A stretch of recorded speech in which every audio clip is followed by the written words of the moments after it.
Verificado o quórum regimental de que trata a portaria 2017, 145/2017, e com amparo na portaria 140/2021, eu, Francisco José de Oliveira Silva, declaro aberta a 46ª sessão ordinária virtual de 20 de julho de 2021. Inicialmente, indago aos senhores conselheiros se a ata da sessão anterior disponibilizada pela secretária tem alguma correção a ser feita. Não havendo nenhuma correção, a ata da sessão anterior está aprovada. Indago a secretária Silvana se temos resolução para disponibilização de assinatura. Silvana está sem áudio. Desculpa. Temos sim, senhor presidente. O conselheiro Leilson enviou resolução do processo 6489/2011, FD Pereira Lima. E a conselheira Jusileide enviou 2 despachos, processos 3850/2019, Droga Farma, e 6586/2018, Catatal Aço Limitada. Obrigado, Silvana. Gostaria de agradecer aos conselheiros que entregaram as resoluções pela atenção a esta Câmara de Julgamento. Dando continuidade aqui, começar com a ordem do dia. Hoje, todos os processos são da Oi. Hoje é uma sessão só da Oi Móvel S.A. O primeiro processo é o processo de recurso 15308/2018, aí 2018 1257. Recorrente Oi Móvel S.A., recorrido célula de julgamento de primeira instância. O relator é o doutor Wander Uchoa. Representante da PGE estará a doutora Cristina Ronce. E aqui, todos os advogados vão participar desse processo ou só uma advogada do primeiro processo? Eu, conselheiro. A doutora Elisa Couto fará a defesa do primeiro processo. Com a palavra, o relator.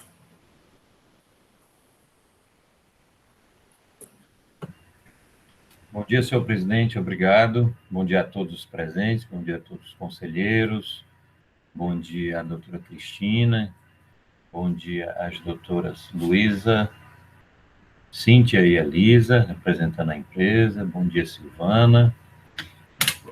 O nosso processo, que já foi numerado pelo senhor presidente, ele diz respeito ao lançamento de crédito indevido de ICMS nas operações de entrada de bem ou mercadoria para o ativo permanente. Em seu relato da infração, afirmou o agente autuante: lançar crédito indevido de ICMS proveniente de operação de entrada de bem ou mercadoria para o ativo permanente do estabelecimento. O contribuinte registrou e aproveitou indevidamente créditos referentes à entrada de bens destinados ao ativo permanente nos meses de fevereiro a dezembro de 2014, no valor de R$ 962.175, conforme informação complementar anexa. Aponta a infringência ao artigo 60, inciso 9, a linha A, do Decreto 24.569, e impõe a penalidade preceituada no artigo 123, inciso 2, a linha A, da Lei 2.670. O período da infração foi de fevereiro a dezembro de 2014. O crédito tributário ficou em R$ 1.924.350. Segundo informações complementares, em cumprimento ao mandado de ação fiscal, foi realizada a fiscalização referente ao período de 2013 a 2014, junto ao contribuinte Oi Móvel S.A. Ao fiscalizar a empresa e analisar as informações, o agente do fisco constatou que a mesma se creditou indevidamente do ICMS quando da apropriação de créditos relativos à aquisição de bens destinados ao ativo permanente. O trabalho de fiscalização teve início com a análise das informações constantes do Bloco G, controle de crédito de ICMS do ativo permanente, CIAP, da EFD do contribuinte, referente aos exercícios 2013 e 2014. Foi expedida intimação à empresa autuada para que justificasse o cálculo do coeficiente do valor do somatório das saídas tributadas e saídas para exportação no valor total das saídas, através do termo de intimação 2018-08-021, em virtude de diferença do valor do referido coeficiente apurado em 2014. Em resposta, a empresa autuada apresentou arquivo de apuração do SIAP, no qual não excluiu as operações de saída de remessa de créditos online no valor total de 767.068.503,42 do denominador do coeficiente, ou seja, saídas totais. Eu vou só repetir aqui de novo. A empresa autuada apresentou arquivo de apuração do SIAP, no qual não excluiu as operações de saída de remessa de créditos online do denominador do coeficiente, das saídas totais. Tal exclusão seria necessária para evitar a duplicidade, pois estes valores estariam contemplados nas operações de venda de créditos ao consumidor final. Por outro lado, também teria o contribuinte acrescentado equivocadamente o valor total de R$ 865.936.133,90, referentes às saídas de remessas de crédito online no numerador do coeficiente, ou seja, saídas tributadas. Segundo o agente autuante, tal equívoco se dá pelo fato destas saídas não serem tributadas. Aí as folhas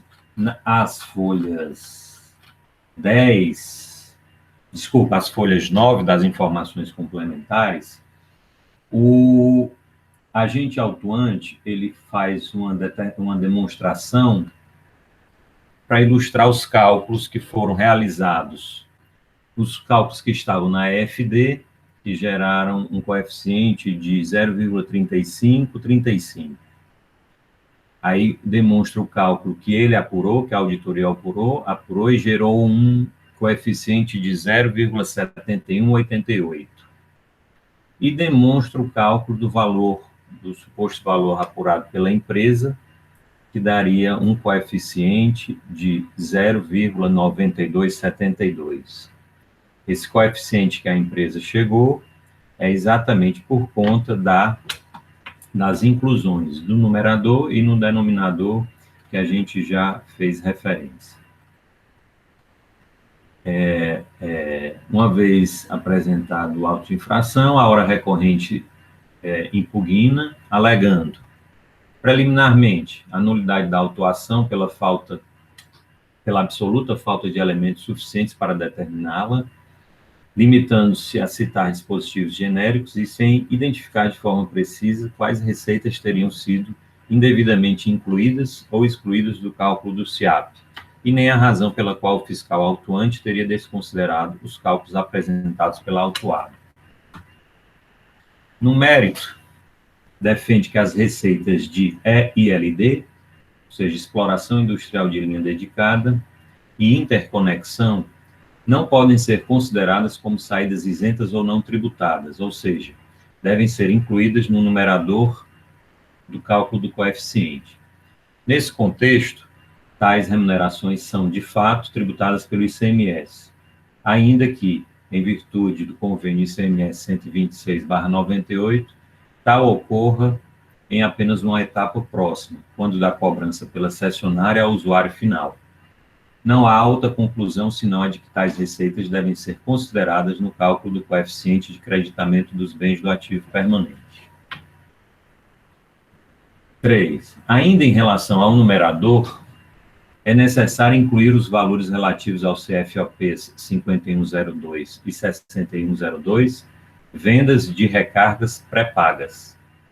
Para essa operação, de acordo com o convênio ICMS 55/2005, emite-se 2 notas fiscais para seu registro. A primeira nota fiscal sem destaque de ICMS, quando efetua a remessa dos créditos cartões ao distribuidor. E a segunda nota fiscal, com destaque de ICMS, quando os créditos do cartão de recarga são ativados no aparelho do usuário. Assim, para ajustar o cálculo do SIAP e não impactar indevidamente o coeficiente de creditamento, A impugnante incluiu no numerador as notas fiscais de remessa, tendo em vista a duplicidade dos lançamentos no denominador, notas fiscais de remessa e de ativação. 4. Em relação ao denominador, devem ser excluídas as operações sujeitas à incidência do ISS, tais como Advanced Services e serviços de instalação, vez que não podem constituir fato gerador de ISS e do ICMS simultaneamente. Requer a conversão do feito em diligência para a realização de perícia e alega o caráter confiscatório da multa. As folhas 133 a 138, a julgadora de primeira instância decidiu pela procedência da acusação fiscal. Em seu julgamento, ela afasta a preliminar de nulidade por cesseamento de defesa, por entender que se fazem presente todos os elementos materiais para que o contribuinte analisasse e promovesse, caso desejasse, as possíveis contestações ao auto lavrado. Quanto ao mérito, analisa os argumentos apresentados pelo impugnante, descrevendo que os mesmos versam sobre as prestações de interconexão de rede e as oriundas de contrato de co-billing. Discordando da decisão de primeira instância, a empresa apresentou recurso ordinário, alegando as mesmas razões da impugnação e renovando o pedido de perícia.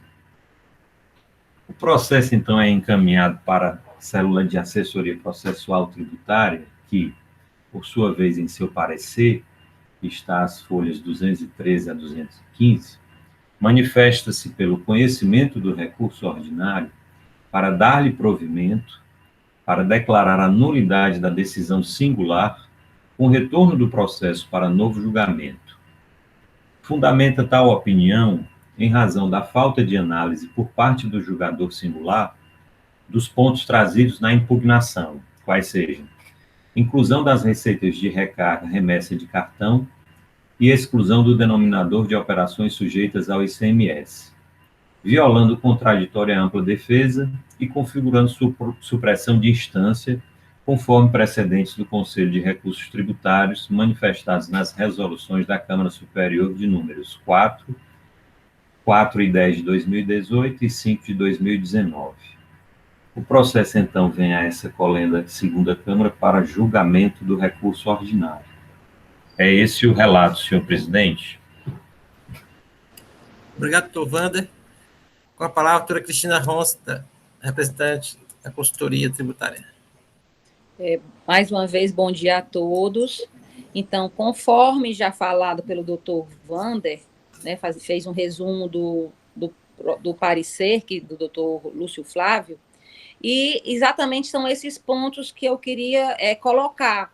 Na verdade, né, houve inicialmente, né, um questionamento onde 3 pontos principais foram colocados e 2 deles não foram abordados. E nisso, né, como já foi dito, configura cerceamento do direito de defesa, nulidade da decisão singular, conforme as resoluções da Câmara Superior 4, 2018, 10, 2018 e 5, 2019. E, no caso também, conforme a resolução 30, 2018, já falada também, houve uma supressão de instância. Então, no caso, nós aqui colocamos também a questão da nulidade da decisão singular, para que seja feito um novo julgamento. Seria bom ler o parecer, Franzé? Não, doutora Cristina. Esses são os seus argumentos, não é isso? Sim. Obrigado, doutora Cristina. Com a palavra, doutora Elisa Couto. Bom dia, senhor conselheiro presidente, conselheiro relator, demais conselheiros. Eu agradeço desde já a atenção. Vou ser breve na minha exposição. Conforme bem relatado, trata-se de auto de infração lavrado em face da Oimóvel S.A. em razão de um suposto aproveitamento indevido de créditos referentes à entrada de bens destinados ao ativo permanente da empresa. Ocorre que, pela simples leitura do auto de infração, é possível verificar que, apesar de o fiscal autuante mencionar algumas operações que foram incluídas e excluídas do cálculo do coeficiente, ele não esclarece o motivo pelo qual os cálculos da empresa foram considerados improcedentes. E isso claramente prejudica o direito de defesa da recorrente, razão pela qual entendemos que o auto de infração deve ser considerado nulo. Ainda que assim não se entenda pela nulidade, é evidente que a cobrança em questão também revela-se integralmente improcedente, pois, conforme bem relatado pelo relator, foram excluídos do numerador do coeficiente operações tributadas e incluídos no denominador operações que não têm qualquer relação com o ICMS. Como é de conhecimento, o cálculo do CIAP é obtido justamente pela essa relação entre operações tributadas e o total de saídas de um período. Dessa forma, as operações de interconexão deveriam ter sido consideradas no numerador e no denominador do coeficiente, pois a própria decisão de primeira instância reconhece que essas operações estão sujeitas ao diferimento, o que não se equipara à isenção ou não tributação.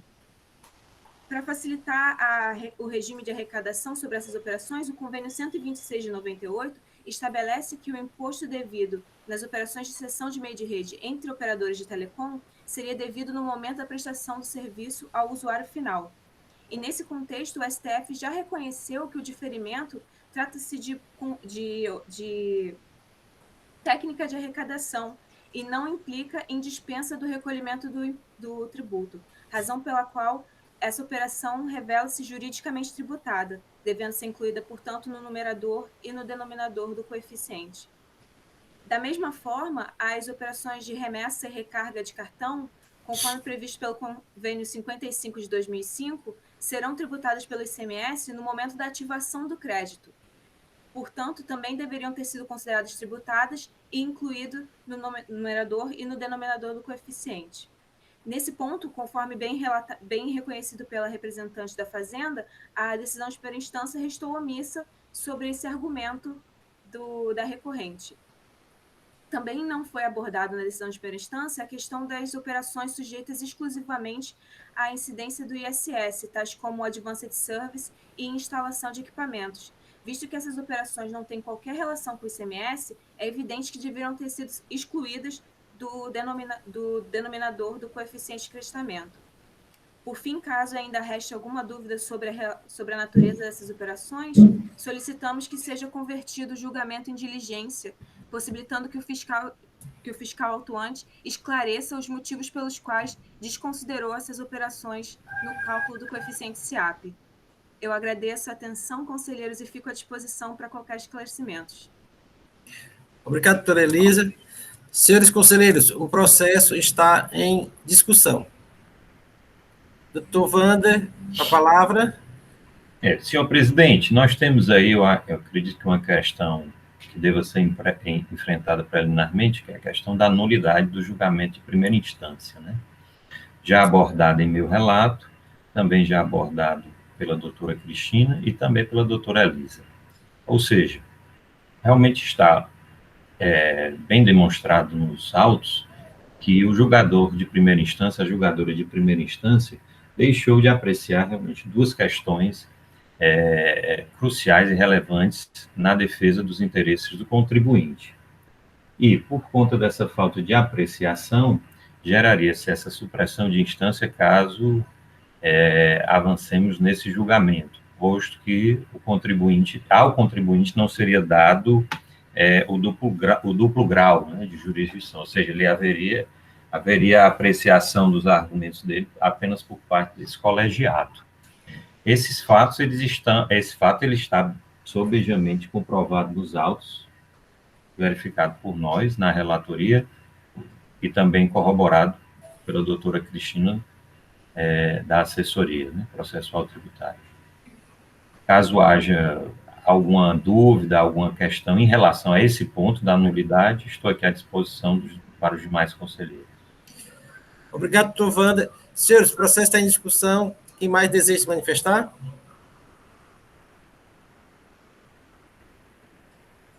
Então, o doutor Leilson deseja manifestar? Não? Acho que a questão é bastante clara aí. Então, inicialmente, Luiz, vamos votar essa questão da preliminar, nulidade de decisão singular. Sendo acatada a nulidade da decisão singular, o processo retorna à primeira instância, certo? E todos os pontos, aí vai ser a empresa ser intimada e apresentar os mesmos argumentos, ou novos argumentos da sua defesa. Tranquilo? Então, doutor Wander, com relação à preliminar de nulidade da decisão singular não ter fundamentado alguns pontos abordados pela defesa. Como vota, doutor Wander? Senhor presidente, eu voto por conhecer do recurso ordinário para dar provimento e declarar nula a decisão singular de primeira instância, com retorno do processo para novo julgamento. Doutor Marcos, como vota? Acompanho o relator, presidente. Doutor Rafael Souza?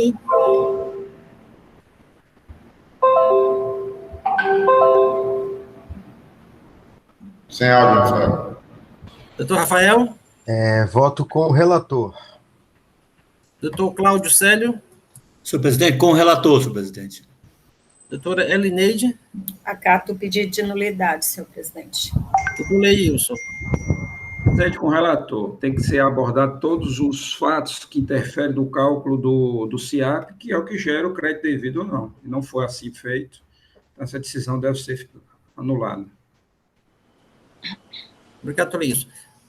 Concluída a votação, a segunda Câmara, por unanimidade de votos, conhece o recurso, dá provimento para reformar a decisão de primeira instância, declarar nula e determinar o retorno do processo à instância, à COR, para novo julgamento.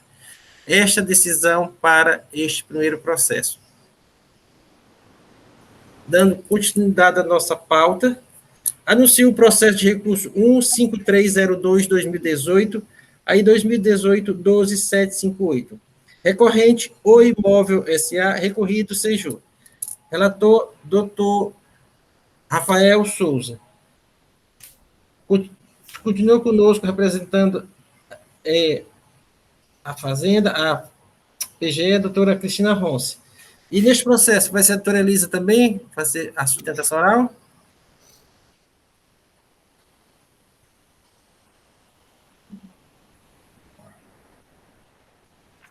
Desculpa, senhor conselheiro presidente, só deixa eu confirmar aqui o número do processo. É o 2018-12758. 12758. Eu acredito que esse processo não seja necessário a realização de sustentação oral, presidente. Porque aqui tem um pedido que quer ser do doutor Marcelo. Então, esse aqui... Mas as senhoras vão acompanhar o relato, as doutoras vão acompanhar o relato, querendo, pode fazer a intervenção. As senhoras têm procuração nesses autos processos, não tem? Sim. Pronto, então fiquem à vontade. Não querem desejar fazer sustentação oral, fiquem à vontade. Com a palavra o relator, doutor Rafael Souza. Senhor presidente, senhores conselheiros, advogados, servidores da Cefaz, um bom dia a todos.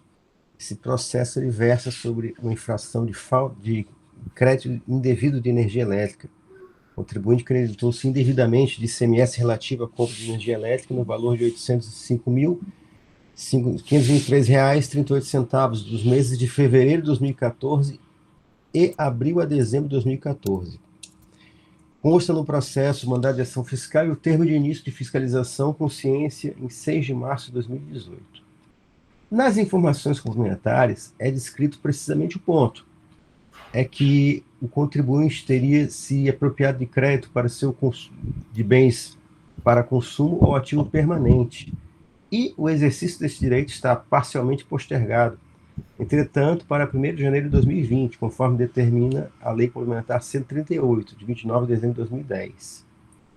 E o entendimento do Fisco do Estado do Ceará, idêntico aos demais estados, é de que as empresas de comunicação são prestadoras de serviços, não se enquadrando, portanto, na situação prevista no artigo 33.2b da Lei Complementar 87/96, que abrange apenas empresa cujo objeto é a industrialização. E então, o auto-infração qualifica a conduta no artigo 1232-2A da nossa lei estadual do Ceará, que trata de crédito devido.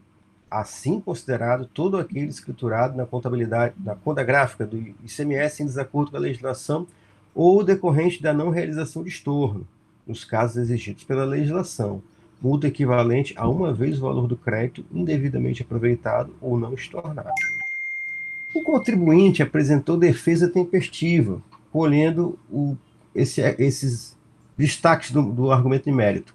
Ele descreve que o STJ, em sede de recurso repetitivo, consolidou o entendimento jurisprudencial e doutrinário de que as empresas de telecomunicação, por utilizarem a energia elétrica como insumo essencial de seus serviços, têm o direito de escriturar o crédito ICMS em razão da sua aquisição. Ele cita e transcreve o RESP 1.201.635 Minas Gerais e descreve uma norma de 1962, que é o decreto número 640, que descreve que os serviços de telecomunicações, para todos os efeitos legais, são considerados indústria básica, de interesse para o fomento da economia do país, de relevante significado para a indústria nacional.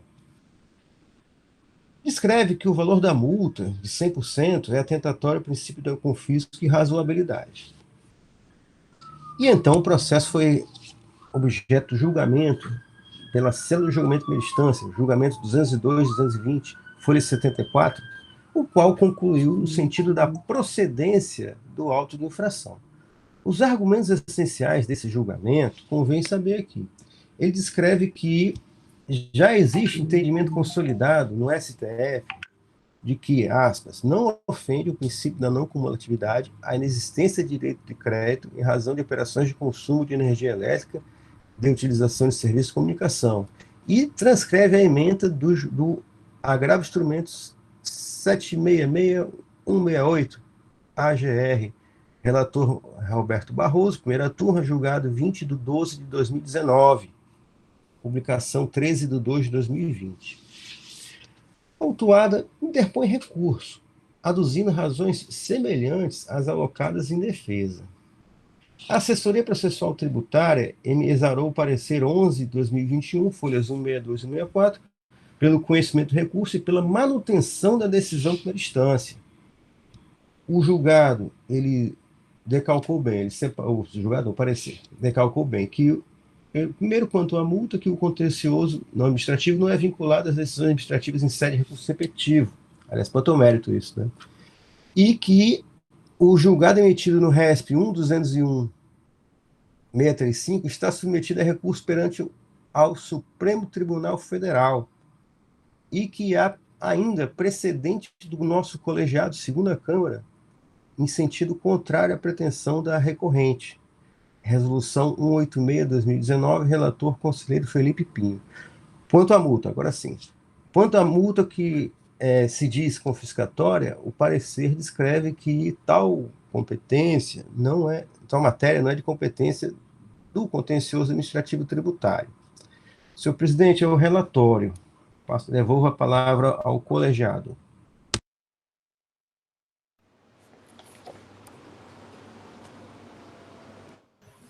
Obrigado, doutor Rafael. Com a palavra, a doutora Cristina Ronce. Já com base no que o doutor Rafael falou, né, exatamente, são alguns pontos foram colocados no recurso. Então, eu pediria para o grupo para poder fazer a leitura, porque tem vários pontos, várias observações que foram feitas no parecer. Fique à vontade, doutora Cristina. Tá certo. Então, tentando fazer um resumo aqui do parecer, fazendo uma leitura da fundamentação, né? No caso, trata o presente processo do fato da empresa ter se creditado de ICMS relativo às entradas de energia classificadas no Código Fiscal da Operação 1.252, na importância de R$ 805.523,38 e multa igual valor.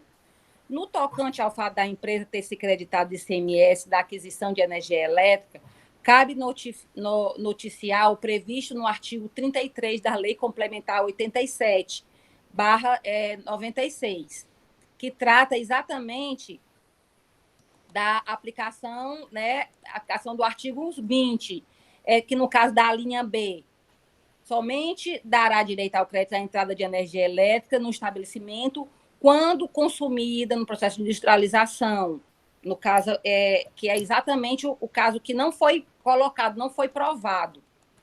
E aqui, assim somente o contribuinte que atue no mercado de energia elétrica, a linha A, e utiliza em processo industrial, a linha B, ou de exportação, a linha C, podem se creditar. O contribuinte tem direito ao creditamento de ICMS, se comprovar ter utilizado a energia elétrica no processo de industrialização ou ter utilizado o serviço de comunicação na execução de serviços da mesma natureza. Diga-se que a Lei Complementar 102/2000 deu nova redação à Lei Complementar 87/96. Veda o aproveitamento de crédito relativo à energia elétrica no caso de consumidor não industrial. Ocorre que, em matéria tributária, a definição de atividade industrial é dada pelo CTN, posterior ao citado decreto 640/62. Nesse contexto, é desnecessário perquirir sobre a natureza do decreto 640/62, se é legislação federal para fins de análise do STJ. Isso porque o conteúdo da norma é incontroverso. Não se exige do STJ sua interpretação para solucionar-se a demanda como posta. Continuando aqui. O que se discute é a violação de dispositivo da legislação federal posterior ao decreto 640/62, em especial o artigo 33 da Lei Complementar 87/96, interpretado à luz do conceito de industrialização dada pelo CTN, artigo 46, parágrafo único, além do regulamento do IPI e da Lei Geral de Telecomunicações. De fato, o CTN, ao regular o IPI, dispõe que considera industrializado o produto que tenha sido submetido a qualquer operação que lhe modifique a natureza ou a finalidade ou o aperfeiçoe para o consumo. Artigo 46, parágrafo único. Afastando qualquer dúvida, o regulamento do IPI descreve a atividade industrial como aquela que altera a natureza ou a finalidade dos produtos, ou aperfeiçoe-os para o consumo. Evidencie que o serviço de telecomunicações, até por serem serviços, não representam atividade industrial. A rigor, a legislação tributária afasta expressamente a natureza industrial, inclusive nos casos dos chamados serviços acessórios de telecomunicações, conforme o artigo 5º do regulamento do IPI. Prestação de serviços, como é óbvio, não se confunde com atividade industrial. Não é demais ressaltar que a própria Lei Geral de Telecomunicações classifica a atividade da recorrida como prestação de serviço e não industrialização. Conclui-se, portanto, que o serviço de telecomunicações, que se submetem exclusivamente ao ICMS e não ao IPI, não representam atividade industrial para fins de tributação. Assim, inexistindo processo industrial na hipótese, é inviável o creditamento de ICMS relativo à aquisição de energia elétrica, nos termos do artigo 36, inciso 2, a linha B, da Lei Complementar 87/96. Portanto, tendo os fundamentos acima citados como doutrina para a formação da convicção do julgador, compreendemos que o contribuinte autuado é empresa de telecomunicação, que, por definição legal, presta serviço, não se enquadrando como indústria, portanto, não poderia se aproveitar do ICMS de energia elétrica. Importante salientar que o princípio constitucional da não cumulatividade, por si só, não permite o amplo e irrestrito creditamento relativo à energia elétrica, uma vez que a Lei Complementar 87/96 impõe condicionantes.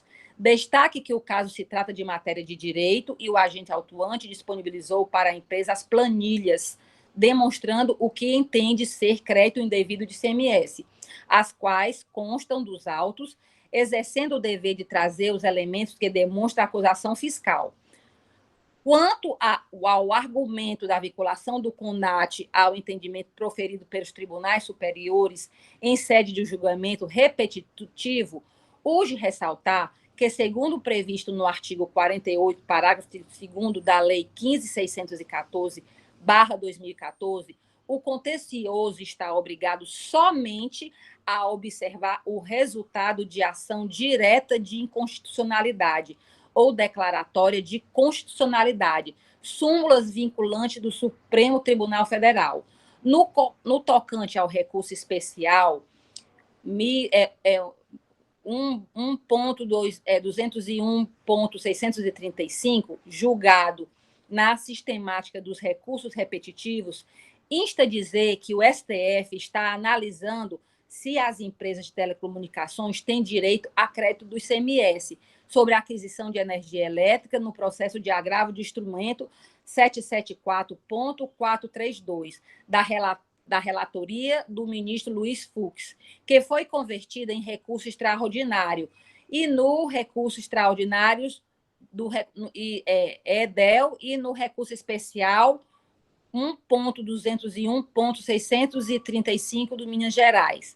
Assim, como o julgamento deve observar os preceitos da lei, pois o lançamento é um ato administrativo obrigatório e vinculado, entendemos que o processo pode ser julgado na esfera administrativa. Quanto à multa ter efeito de confisco, órgão administrativo tributário de julgamento não tem competência para analisar esse sistema, ficando a competência para o Poder Judiciário.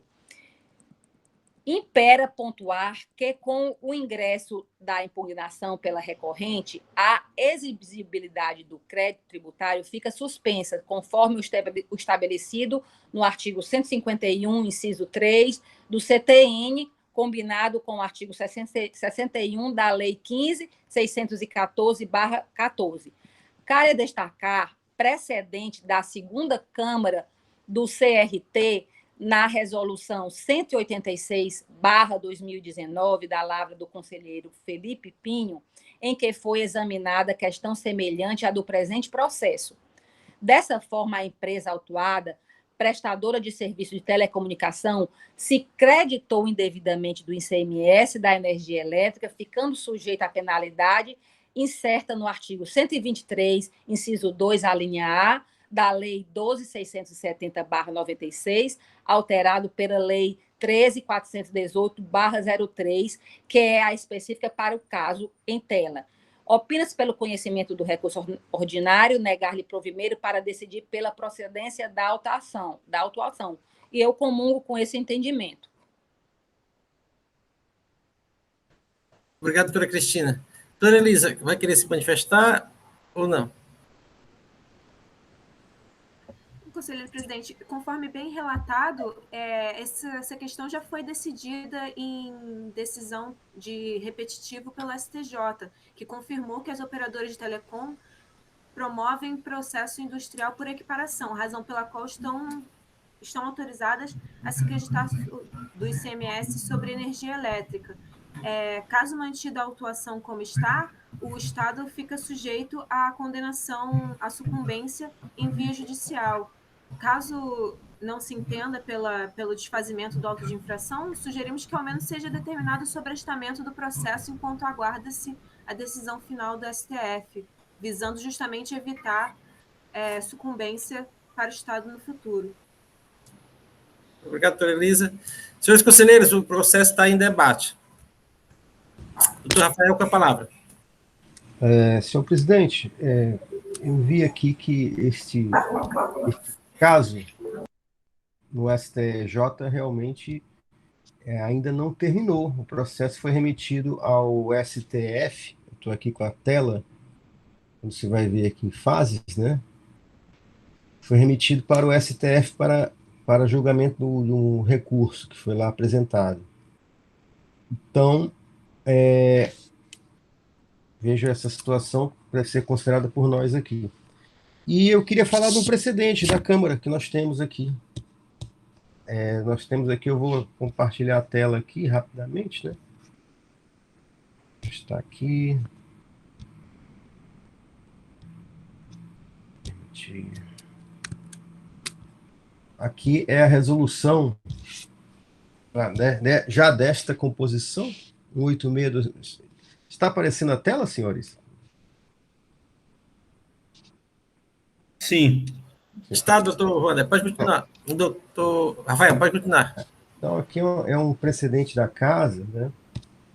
Conselheiro Felipe Pinho Leitão, em que ele discorre, eu vou passar aqui direto ao ponto, da equiparação da prestação de serviço de comunicação à atividade industrial. Sobre essa questão, afirma recorrente que a energia elétrica é submetida a processo de transformação dentro do seu estabelecimento por meio da qual é convertida em ondas eletromagnéticas ou radioelétricas, a partir das quais são obtidas as conexões essenciais à prestação do serviço de comunicação. Vou descer aqui um pouquinho.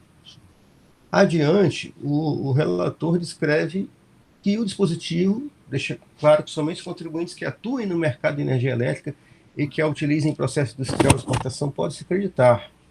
O contribuinte tem direito ao creditamento do ICMS, em caso de discussão, se comprovar ter utilizado energia elétrica no processo de industrialização ou ter utilizado o serviço de comunicação na execução de serviço da mesma natureza. Aqui, nesse ponto, a resolução precedente vai no mesmo caminho do parecer, lido pela doutora Cristina Ronce. Nós temos o CTN. O CTN é de 1965, né? É posterior àquele decreto. E o CTN ele tem uma natureza agregadora, uma consolidação das regras tributárias naquele momento. E escrevem lá que são categórias que se referem ao conceito de industrialização.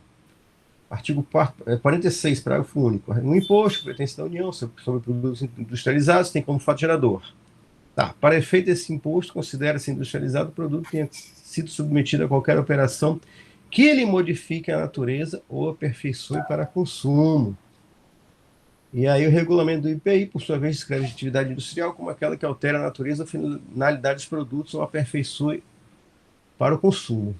Como corolário a essas observações, serviços de telecomunicações, até por serem serviços, não representam atividades industriais.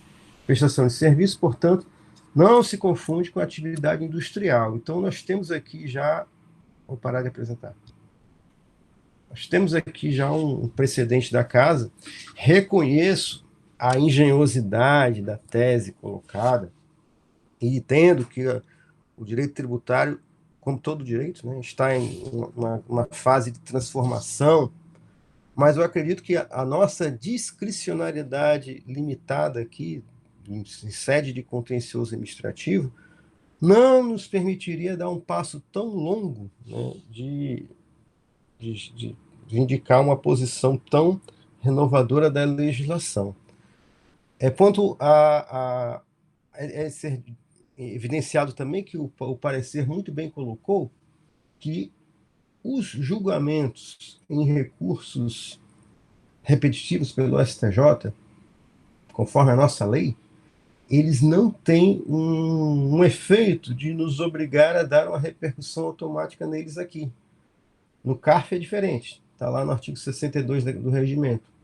Mas aqui não, né? Aqui é só nos repercute as ADINs, né? E as resoluções do Senado que suspendem a eficácia das normas. Senhor presidente, é isso quanto ao mérito. Quanto à multa confiscatória, nós temos já aqui um standard da casa, e acho que de todos os contenciosos, que nós não podemos nos manifestar sobre temas inconstitucionais. Esse caso é com o judiciário mesmo. Muito obrigado. Obrigado, doutor Rafael. Com a palavra, doutor Leilson Oliveira. Presidente, renovo aqui meus votos de bom dia a todos. E, de antemão, presidente, eu acho que o doutor Rafael foi muito feliz na sua colocação, já esvaziou um pouco das minhas palavras nessa que eu ia proferir a respeito desse processo. Eu só gostaria de acrescentar duas informações. A primeira é de que o próprio STF também já decidiu que a atividade de panificação dos supermercados, ela não se constitui atividade de industrialização. Ora, veja só, como atividade de industrialização, a interpretação que deve ser dada deve ser restritiva àquela que está colocada no Código Tributário Nacional e nas legislações tributárias, especialmente do IPI.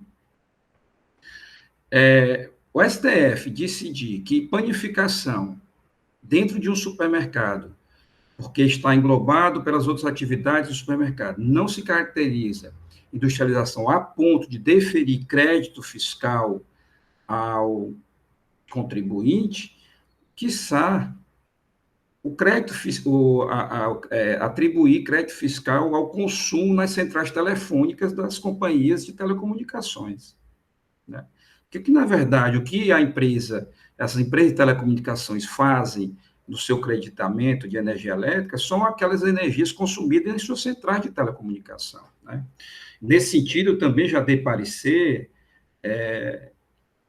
vedando a possibilidade de crédito, que não se caracteriza como objeto de procedimento, de processo industrial, a energia utilizada pelas centrais de telecomunicações das companhias, né, de telecomunicações. Então, presidente, eu acho que, como foi bem assentado, nós temos precedentes, a matéria já foi discutida aqui várias vezes, né, e não há como, salvo determinação em contrário do Supremo Tribunal Federal, no recurso, no agravo instrumento que foi convertido em recurso extraordinário, já que era agravo, mas não tinha sido admitido lá pela instância ACOR, e o Supremo recebeu o agravo e o converteu como recurso, está sob a relatoria do ministro Luiz Fux, até que sobrevenha essa decisão final, devemos aplicar os casos concretos trazidos a esta Câmara a jurisprudência desse contexto administrativo tributário e a legislação que trata da matéria. Foi bem relatado pelo relator, o parafundo do artigo 46, do que se afirma como processo de industrialização. Nesse sentido, presidente, também não vejo como dar amparo ao recurso da parte no sentido de obter o creditamento da energia elétrica. Obrigado, doutor Leilson. Senhores, o processo constitui debate.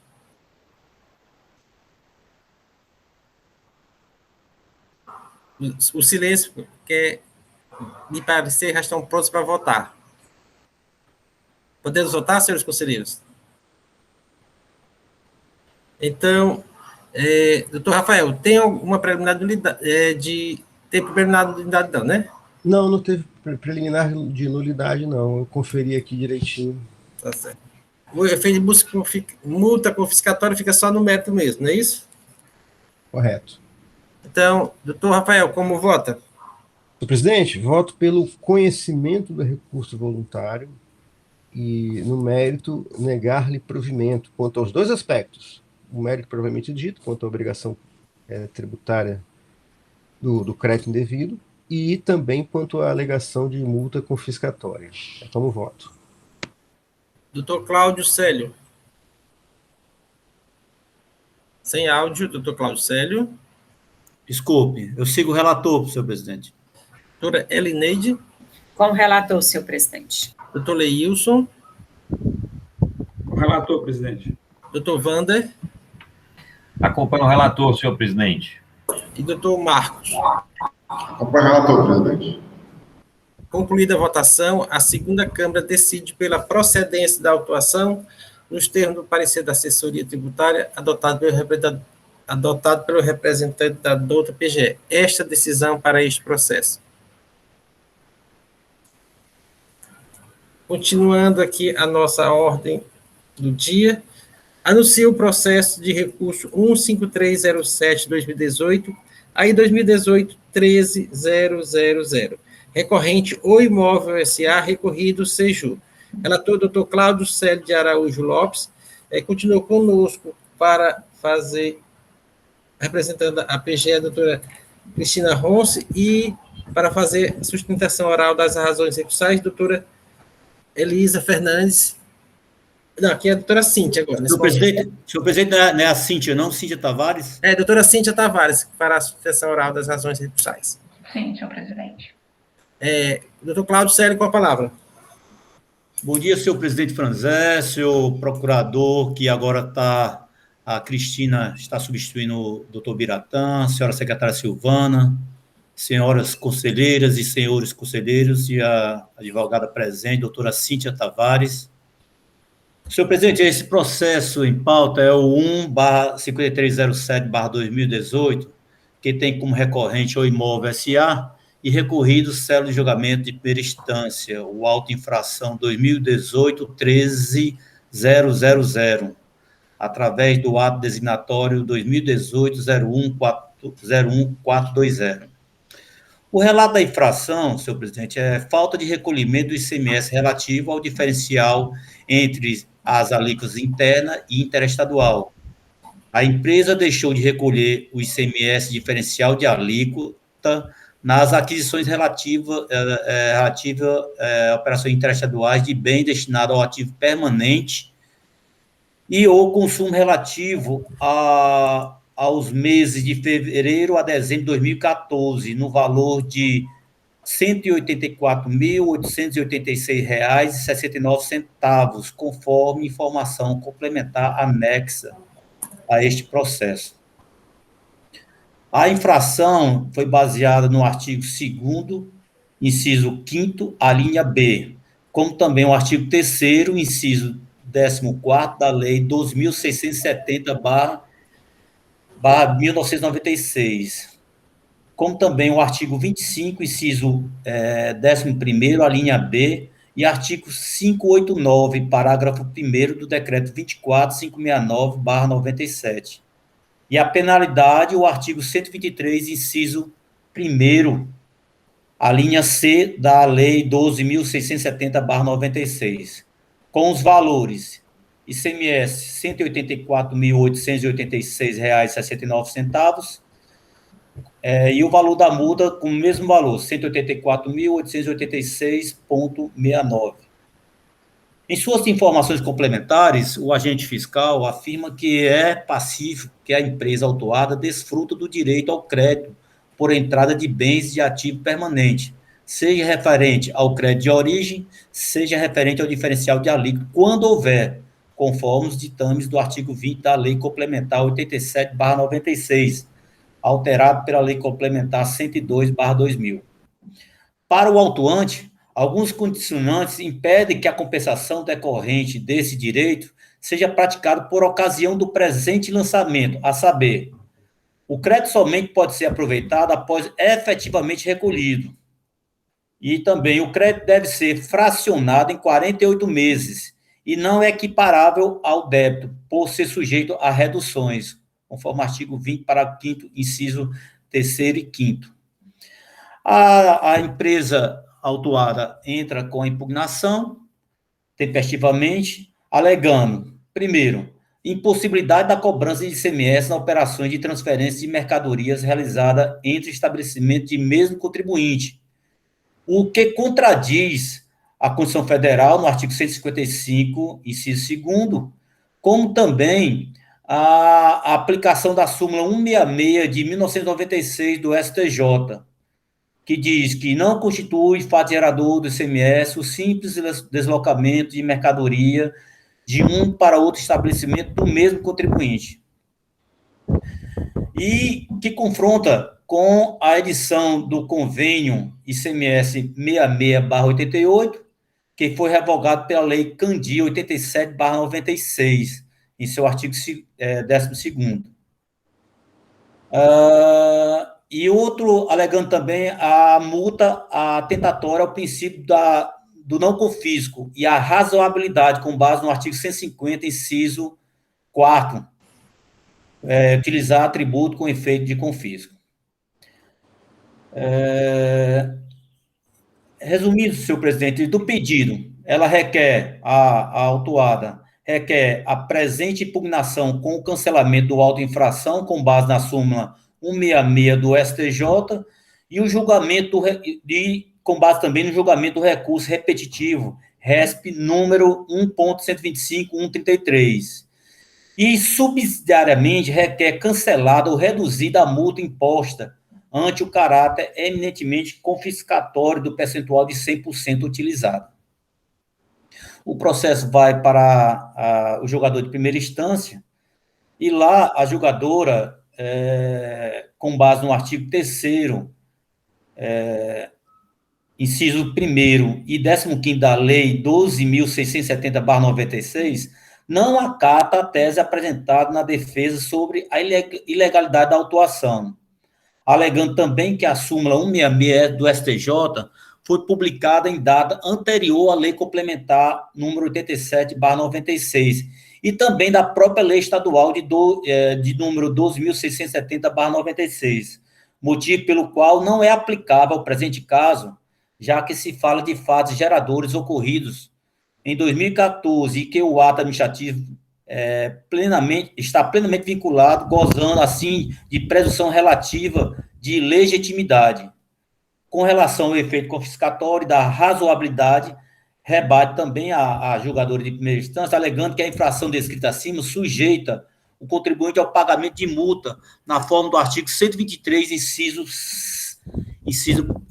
1º da linha C, da Lei 12.670/96, em quantia equivalente a 100% do imposto devido.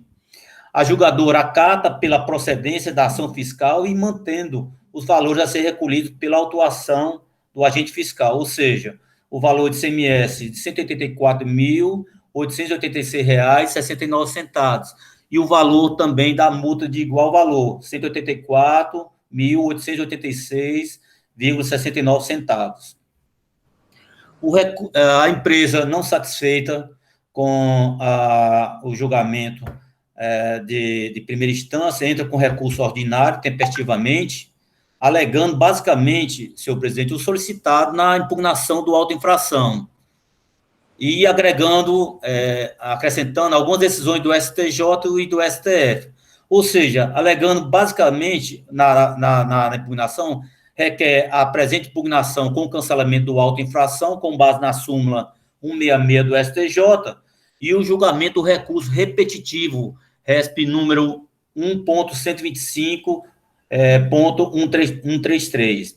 E, subsidiariamente, requer cancelada ou reduzida a multa imposta ante o caráter eminentemente confiscatório do percentual de 100% utilizada. A assessoria processual tributária se pronuncia, alegando que, com base no artigo 48, parágrafo 2º da Lei 15.614/14, não tem competência para exame de inconstitucionalidade de leis, matéria reservada ao Poder Judiciário. Ressalto também que, no final de agosto de 2020, em sessão virtual, o plenário do Supremo Tribunal Federal confirmou o entendimento jurisprudencial em favor do contribuinte, ao declarar a não incidência do ICMS sobre o deslocamento de mercadoria entre estabelecimento do mesmo contribuinte. Mas, e também, continuando essa decisão do STF, em votação majoritária, os ministros deram provimento ao recurso extraordinário com agravo ARE 125.5885, com repercussão geral reconhecida, e confirmaram o entendimento de que o tributo apenas incide nos casos em que a circulação de mercadoria configurar ato mercantil ou transferência da titularidade do bem. A assessoria destaca também que a obrigação principal é definida em lei como necessária e suficiente à sua ocorrência. Portanto, no artigo 3º, inciso 1º e 15º da Lei 12.670/96, trata de situação do fato gerador do ICMS. Também, ressalto também a assessoria, o parecer número 07/99 da SATRE, a interpretação deste artigo, e no sentido de que deve-se entender a palavra recolhimento como simples débito no outros débitos do livro do registro de apuração de ICMS, ao qual corresponde, como se sabe, um crédito de igual valor no campo outros créditos do mesmo livro, quando se trata de contribuintes obrigados à manutenção de escrita fiscal, que são aqueles inscritos no CGF no regime de recolhimento normal. Trata-se apenas, continuando aqui a assessoria, de formalidade contábil, em que o débito de diferencial de alíquota é compensado com um crédito de igual valor. Portanto, como a empresa tem regime de recolhimento normal, deve observar o previsto no artigo acima citado. Contudo, segundo o agente autuante, a empresa não procedeu conforme o comando legal, ficando sujeita ao pagamento do diferencial de alíquota, uma vez que as normas legais que regulam a matéria encontram-se em plena vigência. Quanto à alegação de multa com efeito confiscatório, a assessoria esclarece que um órgão administrativo não tem competência para declarar lei inconstitucional, uma vez que o lançamento é vinculado à lei. E no presente caso, o requadramento, a assessoria opina pelo requadramento da penalidade para o atraso de recolhimento. É o artigo 123, inciso 1º, a linha D, da Lei 12.670/96, uma vez que as notas fiscais estão escrituradas no livro Registro de Entradas da empresa autuada, conforme o relato nas informações complementares. Desta maneira, a assessoria processual tributária opina pelo conhecimento do recurso ordinário para dar-lhe provimento em parte para decidir pela parcial procedência da autuação. Senhor presidente, esse é o breve relato desse processo. Obrigado, doutor Cláudio. A palavra a doutora Cristina Ronce. Certo. Bem, como bem falado pelo doutor Cláudio, a consultoria fez essas colocações, né? Relativa à multa, né, efeito confiscatório, falta de razoabilidade, no primeiro momento, o CONAC não tem competência de exame da inconstitucionalidade de leis, matéria reservada ao Poder Judiciário, uma vez que o Brasil adota o sistema de jurisdição única, e ainda o disposto no artigo 48, parágrafo 2º da Lei 15.614/14. Então, com relação ao mérito, né, já foram faladas exatamente as questões, né, do recurso extraordinário, já foi falado das questões dos pontos abordados no parecer. Então, fazendo um resumo, né, o que tem que ser levado em consideração aqui é que exatamente houve houve a falta do recolhimento do ICMS diferencial de alíquota. E houve também um reenquadramento da penalidade para o disposto no artigo 123, inciso 1º, a linha D.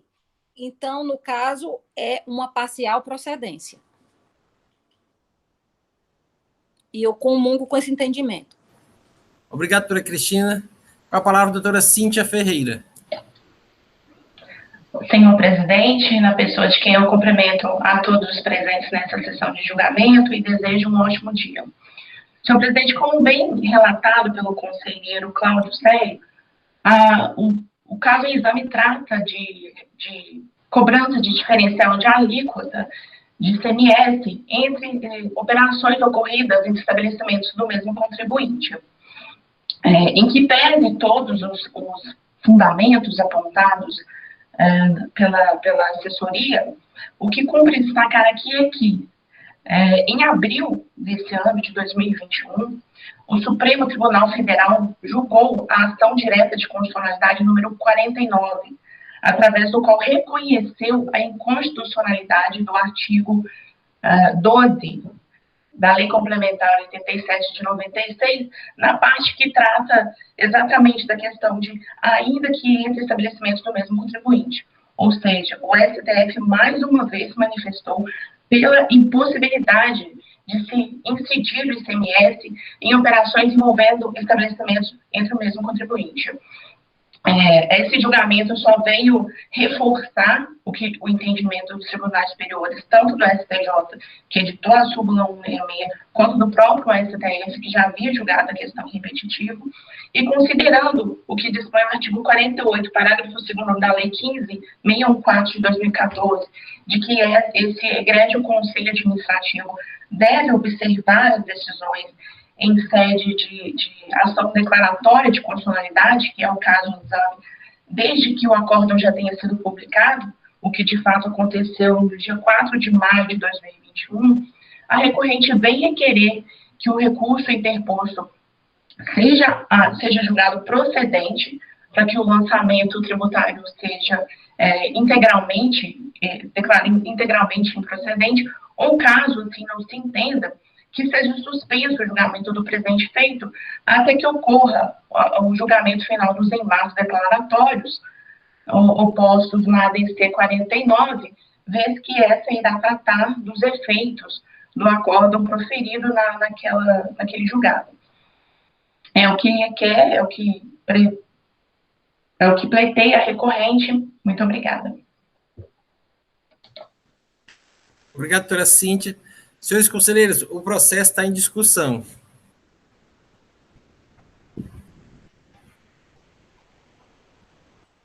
Doutor Leísio, sem áudio.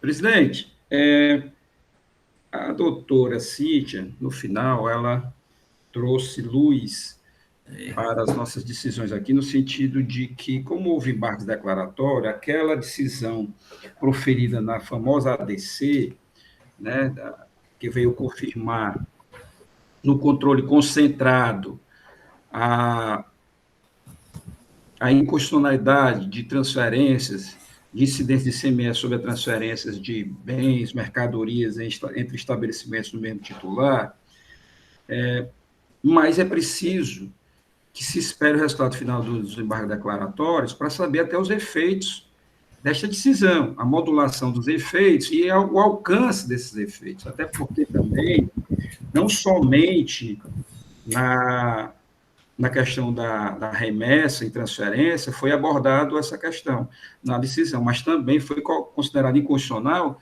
um dispositivo que trata, inclusive, do princípio da autonomia dos estabelecimentos, né? Ou seja, então, até que se esvaia todas as dúvidas, hesitações da presente decisão, continua valendo as regras que estão fixadas na Lei Complementar 87/96 e nas legislações infralegais. Nesse sentido, eu entendo que carece de melhor direito a tese propugnada pela defesa de se atribuir inconstitucionalidade a essas operações e, diante disso, esse crédito tributário estaria inválido. Até porque o nosso dispositivo traz a previsão também de julgarmos conforme o STF, em ADIM, em ADC, mas ainda não temos o resultado final desse processo, do processo que está lá no STF. Por outro lado, observando essas notas fiscais que amparam a autuação, previstas 6 ou 7 que eu consultei, as 6 ou 7 primeiras, todas elas tratam de operações com materiais de bens de uso ou consumo. A nota fiscal é muito clara. Bens de uso ou consumo. Ora, bens de uso ou consumo sequer é possível de se creditar, né? A legislação vem sempre alterando a Lei 87/96, no sentido de postergar esse creditamento de aquisição, seja por transferência ou por compra de créditos oriundos de bens de uso e consumo. Hoje está para 2033, era 2021, agora passou para 2033. Portanto, me parece também que nem sequer seria possível objeto de se lançar lá como outros débitos, porque tratando-se de bem de ativo, o parecer é muito feliz, o parecer que foi citado pela assessoria processual tributária, porque tratando-se de bem de ativo, as empresas que têm escrita, elas se creditam e se debitam, anulando o efeito desse crédito do diferencial de alíquota. E o imposto que vem destacado no documento fiscal será acreditado à proporção de 1,48 durante 4 anos, né? Então, imposto nas operações de aquisição de bem de ativo, o imposto que vem destacado na nota é creditado a 1,48, se esgotando ao final de 4 anos, e a diferença de alíquota, ela deve ser debitada, como outros débitos, deve ter, ao mesmo tempo, creditada, já que também o contribuinte tem direito a esse crédito. Então, esse efeito de diferencial de alíquota era neutro para as aquisições de bens de ativo. No caso de aquisições de materiais de bens de uso e consumo, sequer é possível o creditamento. E, nesse caso, não se dá também o direito do contribuinte levar para a escrita fiscal como outros débitos. O contribuinte deve fazer o recolhimento em espécie. Após esse recolhimento, ele sequer pode se creditar, porque trata-se de bens de uso e consumo. Aqui a empresa não fez isso, não, pelo menos as notas fiscais que eu observei, todas são de matérias de bens de uso e consumo. Então, haveria, sim, a obrigatoriedade da empresa de recolher em espécie, né? Nem lançar como outros débitos, é recolher em espécie o valor do que está sendo cobrado na autuação. E, nesse caso, como não houve a falta de recolhimento, como não houve o recolhimento oriundo, havendo a falta de recolhimento, me parece que não se aplica o artigo 123.1d, que ele conjuga duas hipóteses, duas condicionantes para efeito de se atribuir a redução de 50% da multa. Quais sejam elas? Primeiro, que os documentos estejam escriturados. Este satisfaz, a empresa os escriturou. O segundo, que o imposto devido esteja regularmente escriturado, ou seja, era preciso que a empresa, lá nos seus livros de entrada, na coluna observações, isso também pode ser feito no FD, na observações, ela colocasse o valor do diferencial de alíquota a ser recolhido da entrada desses bens de uso e consumo. E isso a empresa também não fez. E me parece que, nesse caso, essa segunda condicionante não foi atendida. E assim sendo, presidente, eu entendo que deva ser a falta de recolhimento grafada da forma como está na autuação, porque a condicionante, repito, das condicionantes do inciso, da linha D do inciso 1 do artigo 123, 50% foi observada. A outra parte não foi observada, que era a questão do recolhimento das operações de bens de uso e consumo. É nesse sentido que é a minha manifestação, presidente.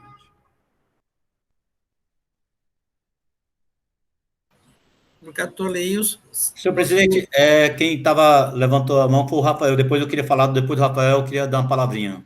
Doutor Rafael, depois doutor Cláudio.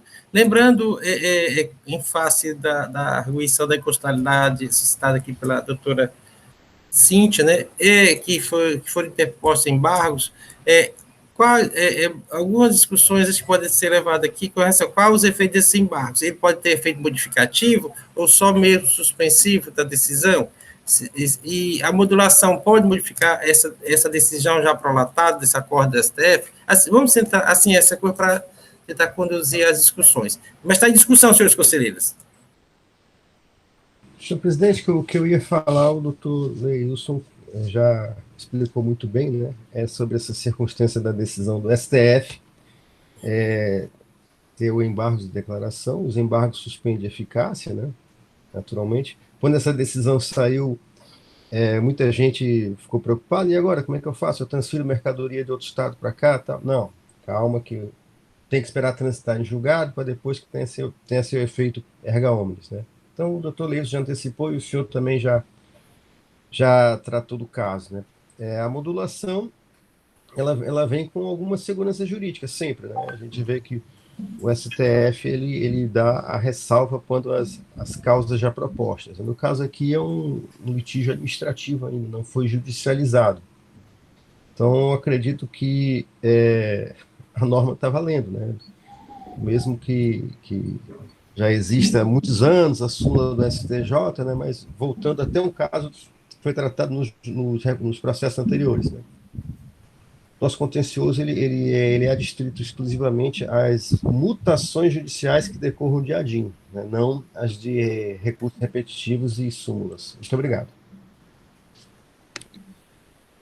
Obrigado, doutor Rafael. Doutor Cláudio Célio.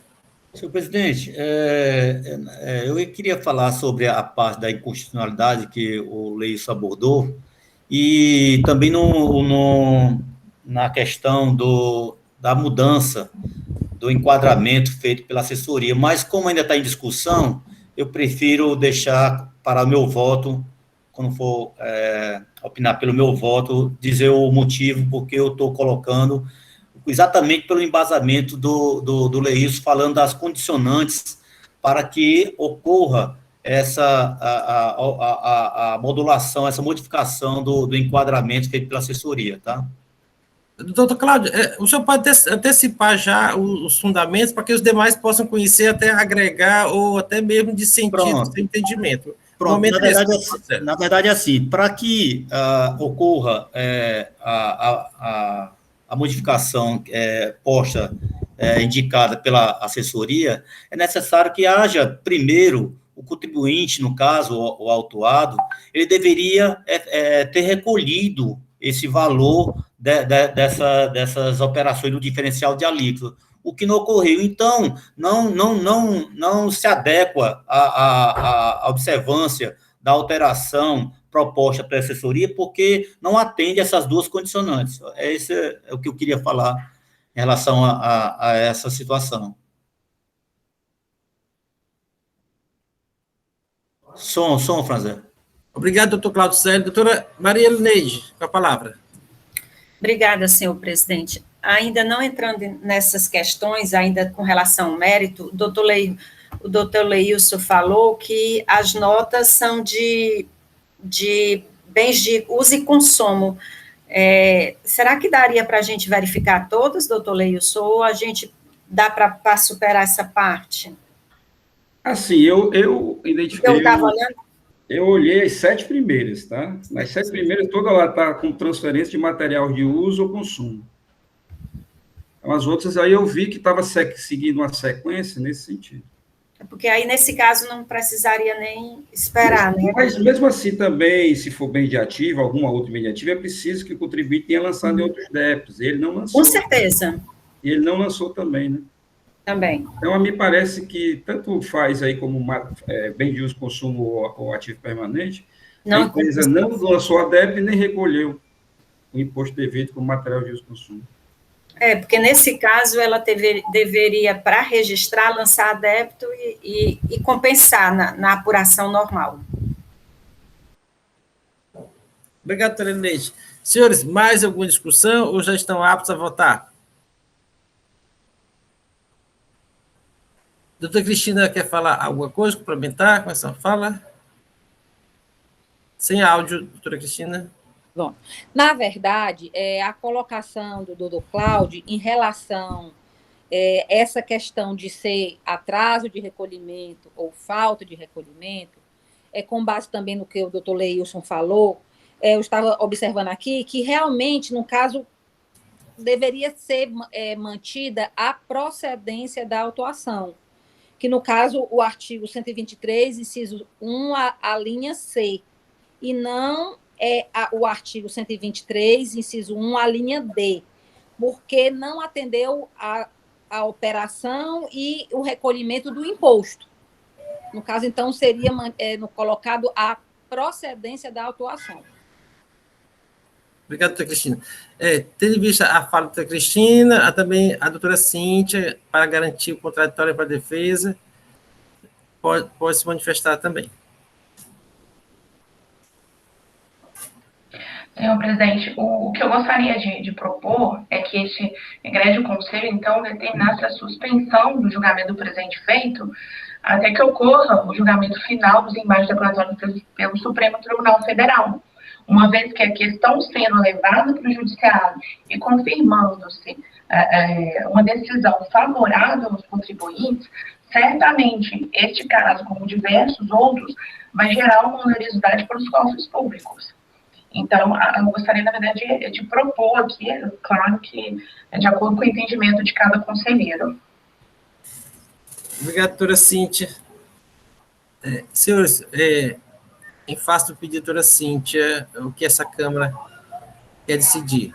Continua o julgamento ou propõe a suspensão até a saída, até a publicação da modulação dessa ADC?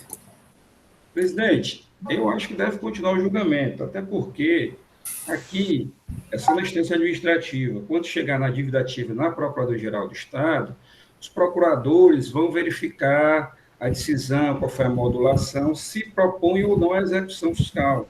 Aí tem um outro controle administrativo, aí a doutora Cid pode ficar tranquila com relação a isso, que passando aqui no contencioso administrativo tributário, ainda tem um outro controle de legalidade lá na dívida ativa da Procuradoria do Estado. E, nesse sentido, verificando qual foi a decisão do CONAT, eles vão observar a questão de fazer a execução ou não, ou de fazer a extinção, inclusive, da própria cédula de dívida ativa. Até porque também, presidente, a gente não pode, aqui o contencioso, não pode ficar esperando resultados de julgamento do STF. Não se sabe quando é que se julga, qual é o dado, e vamos parar, sobrestar um processo ad infinito, sem saber a data de que vai isso. Não cabe este contencioso. O contencioso cabe cumprir o seu mistério, que é de fazer o julgamento administrativo. Depois do julgamento administrativo, a Procuradoria-Geral do Estado assume o caso, e aí sim cabe a ela verificar a proposição ou não, a inclusão em dívida ativa, se incluindo em dívida ativa, se faz a execução fiscal ou se não faz. Não me parece possível essa proposta de suspender o julgamento até o final da decisão do STF. Se assim for, devemos suspender todos os julgamentos no contencioso que tenham ação judicial, porque poderá chegar até o Supremo via recursal. Obrigado, doutor Leils. Só esclarecer, que talvez a doutora Cíntia não conheça a estrutura do Estado, que a dívida ativa não integra a Cefaz. A dívida ativa hoje é da PGE, é em separado. Nós, daqui, cuidamos só do processo administrativo. Concluído o processo administrativo, remetemos para a dívida, para a Procuradoria-Geral do Estado, que ela que verifica se escreve ou não em dívida e promove a respectiva execução fiscal. Daí, porque essa opção do doutor Leils, que tem esse outro controle, um controle posterior de legalidade do lançamento. Senhor presidente, só para esclarecer, a minha fala é porque, encerrada a história administrativa, o débito irá passar a constar em aberto na certidão da empresa. Consequentemente, a certidão vai estar positiva. E como a empresa necessita da certidão positiva com efeito negativa para diversas operações, consequentemente, a empresa vai agir de forma ativa nesses casos. Então, não quis dizer necessariamente o ajuizamento de uma execução fiscal, quis dizer o acionamento do judiciário de uma forma geral. Tá bem, doutora Cíntia, entendemos. Doutor Rafael queria falar também? Eu consultei aqui a legislação estadual, não vi essa questão da suspensão. Também ia lançar esse ponto que a advogada colocou, porque o dano para o contribuinte já é para o CADIM, aí todos os seus credenciamentos caem, né? Tudo fica mais difícil para ele, né? Então, esse aqui é um tudo ou nada, né? Como não tem previsão de suspensão aqui, poderia se aplicar o Código de Processo Civil, mas ainda é um pouco nebuloso. Aqui é um tudo ou nada, né? Provavelmente o problema vai se judicializar no futuro e é um dos elementos que compõe o custo das coisas no Brasil, né? Mas não prevê a suspensão aqui.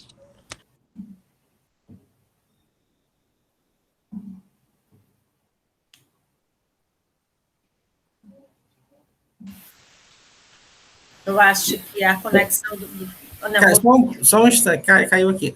Obrigado, doutor Rafael. Senhor, está em discussão ou já estão aptos a votar? Então, vamos colocar em votação o processo. Inicialmente, como foi um requerimento da parte, né, sobre a questão da suspensão, vamos colocar em votação esse pedido da parte em face dos embargos de declaração interpostos na ADC 49. Doutor Cláudio Célio, com relação a esse aspecto, como vota? Senhor presidente, eu acho, na minha opinião, que devemos seguir o processo, não suspender esse processo. Doutora Elineide? Afasto, senhor presidente, não tem... Estava até com a lei aqui do contencioso procurando alguma brecha, mas não existe. Doutor Leilson? Sem previsão legal, afasto também. Doutor Wander? Acompanho o relator, senhor presidente, afasto. Doutor Marcos Mota? Com o relator. Doutor Rafael?